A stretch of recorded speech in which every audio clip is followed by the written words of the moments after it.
Hello, beautiful soul, and welcome back to my YouTube channel, Sacred Union Within Conception Series. So, I want to take y'all along for the journey of my conception. And I was going back and reviewing the recent videos that I made, and I want to get you caught up in where I'm at in my journey. And so we had our conception, my husband and I, Zoar. We had our opening the portal for conscious conception ceremony on our 2-year falling in love anniversary. And it was such a beautiful ceremony. We ended up doing a long breath work, a 40-minute guided breath work. We did prayer. We each pulled an oracle card. That morning at sunrise, I had wrote a love letter to our baby, and Zohar had wrote down our core values.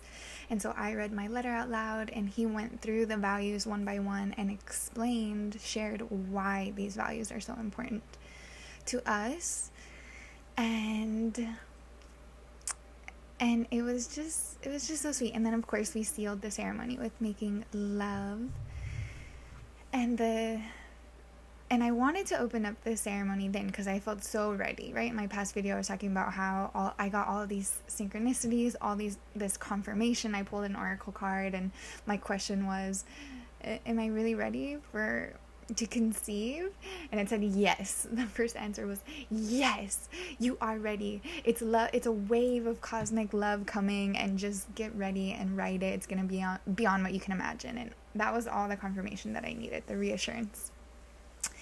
And so then we opened up the portal, and then in October, though, the funny thing that happened is I didn't want to conceive in October, because if I calculated the zodiac sign, that would mean the baby would be a Cancer. And my dad is a Cancer, and no hard feelings if you're a Cancer, but I was raised by a male Cancer, very let's just say not the most enlightened. And so I was just like, I don't think that specific zodiac sign will really jive with our family. And so I was already starting to try and control the timeline. So I've learned many lessons since that moment. And then we ended up coming to where we are now in the mountains of eastern Tennessee, and manifested our dream piece of land, and sold all our stuff and moved into an RV, and we're building our dream home, and everything is just falling into place. But while I was on that trip, I met a woman, and she suggested, because she knew I was on the cusp of conception, this woman who does readings, spirit baby readings, so you can communicate. And when she was talking about it, I was getting full body chills. So it felt to me like an intuitive nudge. Ooh, yes, do this. So after we got back from the trip, I scheduled a session with her. And something shifted big inside of me from that session, from that reading. And it was so funny, because she ended up saying, okay, so I'm sensing a couple of spirit babies. The first one that's coming to me is a male. And that doesn't necessarily mean he's the firstborn, but he's the most present in your aura. And yeah, I'm noticing that he doesn't really care about being born in a specific zodiac sign, say for example Leo. And that was, if we conceived in November, it would have been a Leo baby. So I was like, okay, let's not conceive in October, let's conceive in November, so then we'll have a perfect little Leo baby. And it was such a synchronistic wake-up call when she said that he doesn't care about being a specific zodiac sign. And what she said was, he cares more about the season that he's conceived in and the season that he's born in.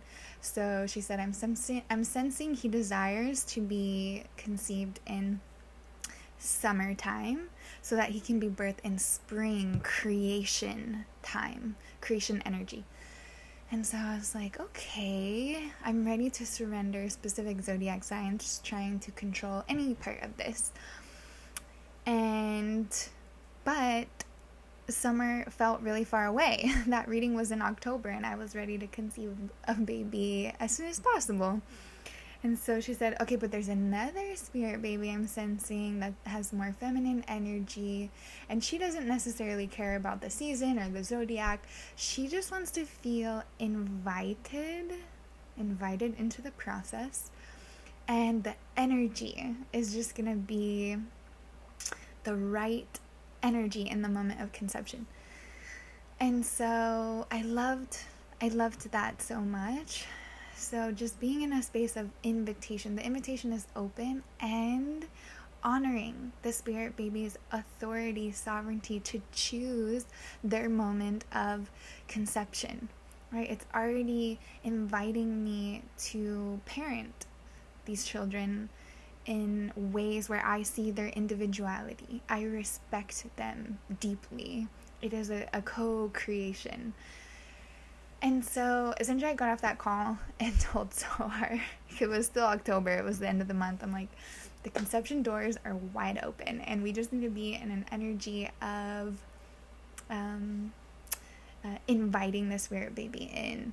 And I knew, I could just sense, I'll know the moment of conception. I'll know. There's certain times where we've made love that it's a certain feeling where the divine feminine comes so powerfully. I channel her, and she fully takes over my whole being, and that's the frequency I imagine this conscious cosmic conception that I'm calling in will be in. So it's like, okay, she's waiting for one of those peak moments that are so unpredictable. That's what makes them so freaking amazing. One of them that's coming to mind is one of the most epic ones of all time was our last day in Austria during our second honeymoon. The first one was in Costa Rica right after our wedding. We went into a week-long festival with a bunch of friends, but the Austria trip was just me and Zohar in the most beautiful nature I've ever seen in my entire life. We were literally in awe the entire time, and it was our last day, and we were paddleboarding in this turquoise crystal clear lake with mountains surrounding us, and we had this cosmic sensual sexual experience, and it was one of the most powerful orgasms of my life. And Zohar afterwards said that's the energy that we're gonna make a baby in. But what I heard, which is so funny, is that's the energy that we're going to birth a baby in. It's so funny that my brain filtered that, and I was like, full body yes, that's the energy that I want to conceive in and I want to birth in. Just this peak sensual sexual divine freaking feminine energy. So that's what I'm imagining. That's what I mean when I say cosmic conception. That's the energy that I'm talking about. It's otherworldly. And so that was our journey. So then we opened up the portal, and November was really busy. We were selling all of our stuff. We were moving. We were traveling across the country in our new RV. It was very busy month. And in December, I decided, okay, you know what would be a good idea? Is if we make love every single day of the month. Let's just increase the chances 100-fold of conceiving this baby. And ladies, I do not recommend that. I just don't, because it's a very masculine approach to conception, right? It's like, okay, we have this specific window and this specific amount of days, and we're gonna make love every single day. And so every single day we'll get to check off, okay, we made love every day, we did it.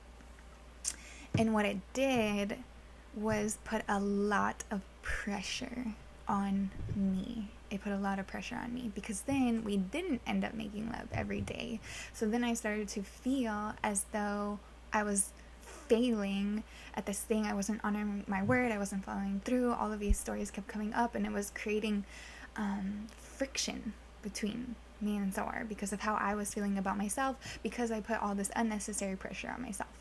And so thank God for soul sisters and powerful soul sisters with healing gifts, and I scheduled a Reiki session with one of my friends. And when she went through every chakra and was so into it. And when we got to the womb, she said, "Oh, I'm noticing it's dark and almost stagnant. Like it's a little bit shut down." I'm like, why do you think that is? And she said, "Well, I imagine if you're putting a lot of pressure on yourself, trying to make love every single day, that she's feeling she's closing down because there's pressure," right? Anytime there's pressure having to do with anything sensual or sexual, it kills the vibe. It's not the vibe.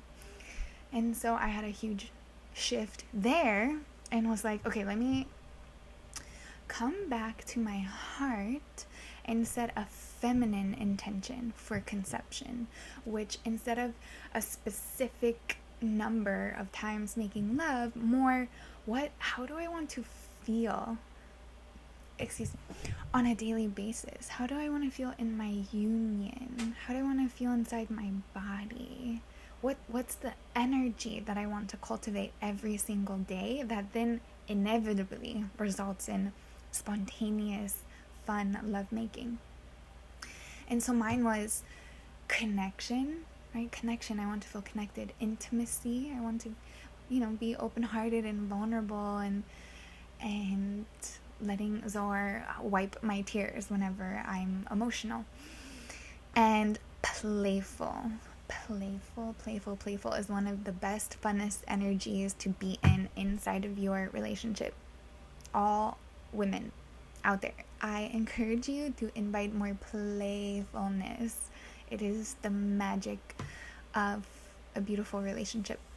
And Zohar's intention was just love, to just be in love every single day. And so we have since then shifted back to just enjoying this process. I remember reading one of my favorite birth books of all time, Sacred Birthing.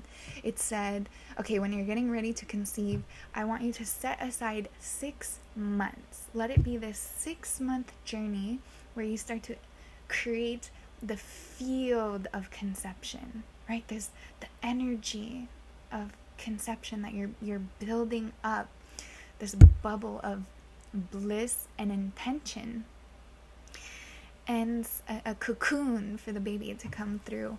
And my first initial reaction, honestly, to reading that was, what? 6 months? I'm going to conceive as soon as I decide I'm going to conceive. Like, why would I not? Like, we're ready. My body's ready.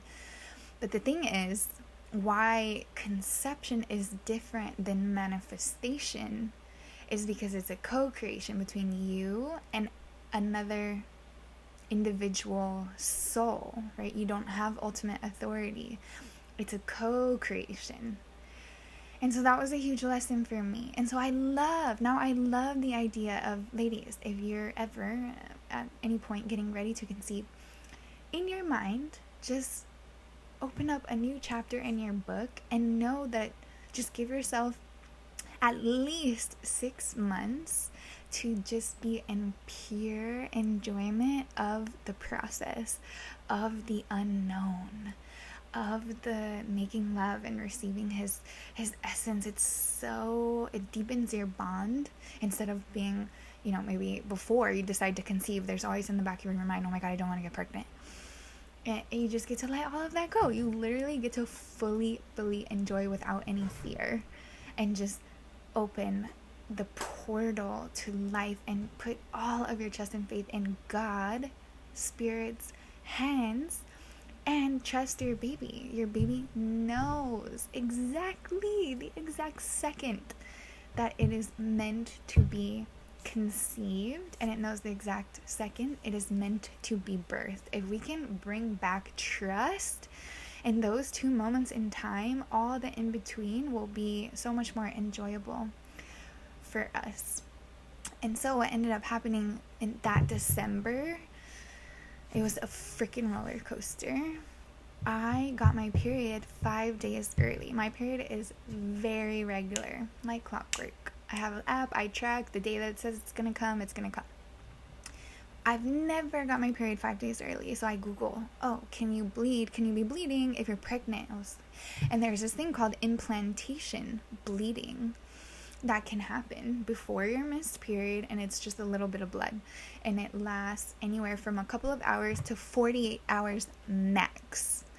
And so I was so excited. I'm like, oh my god, this is implantation bleeding. I'm 5 days early, and you know, I just have to wait till the 48-hour mark, and I'm sure I'm gonna stop bleeding, because there were all these signs and synchronicities leading up to this moment.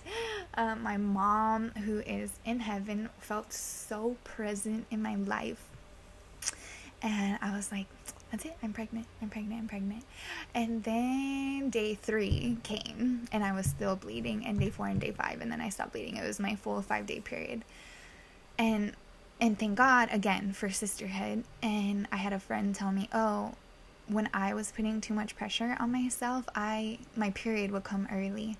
And it makes sense, right? Because our period is a shedding of the previous cycle. Everything that we've taken on, everything that we've felt, everything that we haven't felt, everything that we've dealt with that surfaced, even everything we've taken on from others, the world. It's just like, thank God we have our period every month to shed all of that, not just physically but emotionally, energetically. It's like, it's such a beautiful design. It is designed so intricately, and so it's another way to appreciate our period, appreciate the PMS cycle when you're so emotional and your heart is so open. And even today we started, I'm PMSing now, we had the opening ceremony of this beautiful preconception program called Luminescence. The doors are actually still open for the next 2 weeks. Whenever you're seeing this video, you can join along on the journey. And it's a 13-week deep dive journey into preparing on every level holistically to conceive naturally, but not just naturally, freaking blissfully. And there's all these master teachers in all these different areas, herbalism and homeopathy, and the importance of family and the role of your husband, your partner in birth and the whole process. It's like all these amazing topics.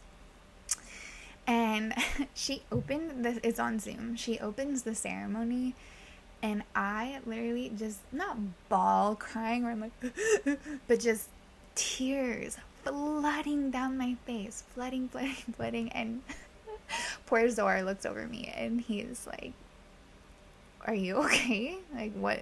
Literally, it hasn't even started. And afterwards I was telling him, I'm like, she opened up the energetic space of the ceremony, I felt it. And he was like, what are you talking about? But then I just appreciate his perspective so much, because he just says, I just love the differences between men and women.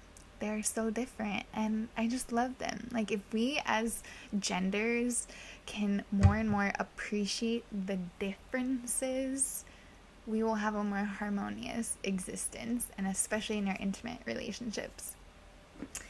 And so it felt so good to let the emotion really land in my heart of, wow, we are on the cusp of conception, the most important thing in our entire lives. This thing we've looked forward to for decades. It's here. We can taste it. And my heart was just, so mush. It was mush in the best way. And so, yeah, and I told Zor, I told him my tears are holy and sacred, because he's still learning, that tears are beautiful. They're always welcome. They're sacred. There's nothing wrong. There's nothing to fix, right? This is the masculine innate superpower So we have to gently remind them in those moments that don't make any sense to the logical mind that it's perfect. They're welcome. They're holy and sacred. And if us as women can hold that knowing, whether they fully are there yet or not, it makes all the difference. It invites reverence because we're holding the frequency of self-reverence. And so I ended up getting my period, and so we have not conceived a baby yet, and there's so many thoughts going on in my head of, oh, okay, maybe the baby's waiting for the perfect divine timing, because somehow in the spirit realm, the baby knows when the house will be done, because ideally I'm having a home birth. Zors said we can just put the birth pool in the RV. Like, there's plenty of space, and if it comes down to that, it comes down to that. I even imagine birthing outside on the land, or building one of those ceremonial tents. Like, it will all be fine whether the house is done or not. Yeah, I'm just in full trust, in full surrender, and in full enjoyment of the process. And that is what I encourage for you listening, beautiful soul, wherever you're at in your journey, whether you're pre-conception, haven't even met your true love sacred union yet, that's okay. You can start connecting to your spirit babies. And the leader of the program that I'm talking about, Luminescence, that's what she did. She opened up to motherhood. She connected to her spirit babies, and she said, okay, if this is meant to be, you bring your father to me. And she met her sacred union a couple weeks later. Or whether you're in union and you're prepare for conception, to just be and love, to enjoy the process. There's no rush. Take any pressure off. And yeah, I love to just see God's hand in all of it. Whether we conceive a baby and then we lose the baby, that's okay. God's hand is in all of it, right? Everything that happens is for the evolution of our consciousness. Life and death, they're both beautiful. They both have meaning. They're both a part of the cycle of life. And I wish more and more women would be open to talking about losing their babies, because there's this taboo around, don't tell anyone you're pregnant. Don't tell anyone you're pregnant before whatever trimester, or because in case you lose the baby. It's like, well, that's why we have such a disconnected relationship to death, because we keep it this taboo thing, instead of being so excited about finding out you're pregnant, being able to hold the level of excitement, and then being absolutely devastated and processing the grief, and then coming back to trust if we lose the baby. Like, it's all okay, it's all beautiful, it's all life, it's all love. And so I'm going to take you along for the journey. I'm going to let you know as soon as we find out that we're pregnant. And in hopes, my prayer is that this gives you some guidance, a different perspective on conscious conception. And if you desire deeper one-on-one support, I'm available for that as well. And I just launched the beginning of this year my new community online, my Facebook community called Soul Sister Alliance. My desire is to bring hundreds and thousands of women from all over the world together in community. And so I'll put the link for that community. I would love to welcome you into that community. And we're having our first virtual sister circle this Thursday on the January 11th portal. I love numerology, 111, at 8 p.m. Eastern time. So if you join the group, then you'll get all the details about the event, and if not, I'll be hosting them monthly. So stay connected, stay plugged in. Let's connect on Instagram if we're not already. My handle is Sacred Union Within. And I love you, soul sister. Have a blessed day, and I will see you so soon. Bye.